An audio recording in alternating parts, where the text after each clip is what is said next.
Sopranos Season 5, Episode 6, Sentimental Education.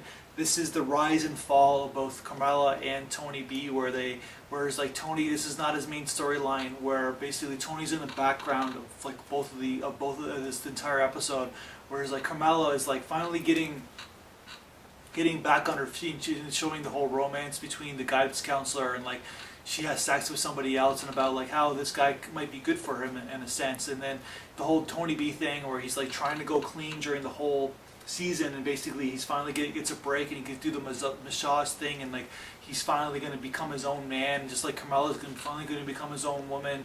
And of course, because of Tony's always in the shadows between these two characters, and in the end they both are tragic endings where Carmela loses the relationship with the guidance counselor because of her reputation of being Tony's husband, and Tony B finally like succumbs to the mafia life that Tony always thought that he was going to all along, and they kind of like both like went on their individual journeys, and because of Tony's influence they all come flying back to Tony, and it's just tragic in a lot of ways, especially the Tony B episode, that whole thing where he kind of loses it on the Korean guy who's backing him, and like it's like why, and it's like in the end he has a sore back, and like he's a cripple because he's not his own man anymore. He's going to go back to the life, and it end up costing him his own life. And whereas Carmela, like she can't get under Tony, and she can't, basically she always will be known as that reputation. And the whole scene where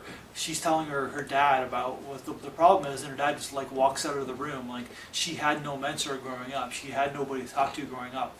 No wonder she's like that. No wonder she's in this relationship with Tony, and she's always worrying about possessions and things like that. So it's like it's very much a tragic episode, and the main character is really not really a part of this episode in a lot of ways.